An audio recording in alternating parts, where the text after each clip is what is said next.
చూడండి, నేను మా ఇంట్లో బ్యాక్ సైడ్ మాట చిక్కుడుకాయ పాదు వేసాను, కానీ చాలా పెద్దగా పెరిగింది, కానీ చిక్కుడుకాయలు రావట్లేదండి. ఎవరికైనా ఏమైనా తెలిస్తే నా యూట్యూబ్ ఛానల్లో మీరు కొంచెం మెసేజ్ పెడతారా?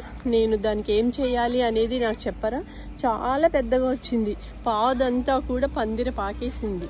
చూడండి, ఒక పువ్వు రాలేదు, ఏమీ రాలేదు. 6 నెలల నుండి కష్టపడ్డాను నేను ఈ చిక్కుడుకాయ పాదు. చూడండి, ఇక్కడ చిక్కుడుకాయ పాదు వేసుకున్నాను, ఈ ప్లేస్లో చిక్కుడుకాయ పాదు వేసాను, కానీ అసలు ఏమీ రావట్లేదు. చూడండి, ఇక్కడ కూడా ఇంకొక చిక్కుడుకాయ పాదు వేసాను, ఎందుకంటే చిక్కుడుకాయలు చాలా ఇష్టం అన్నమాట. అందుకని చిక్కుడు పాదు చాలా ఇష్టం నాకు, అందుకని వేసాను. ఎందుకు చిక్కుడుకాయలు రావట్లేదో ప్లీజ్ నా కామెంట్ సెక్షన్లో కామెంట్ చేయరా? నేను అప్పుడు దానికి ఏం చేయాలో చేస్తాను, మీరు చెప్తే కనుక. చూడండి, ఇదిగోండి, ఇది నా చిక్కుడు పాదు అన్నమాట. చాలా పెద్దగా చిక్కుడు పాదు పెరిగింది, కానీ రావట్లేదు చిక్కుడుకాయలు. దాని ప్రికాషన్ ఏంటో మీరు చెప్తే నేను ఫాలో అవుతాను అన్నమాట. Thank you.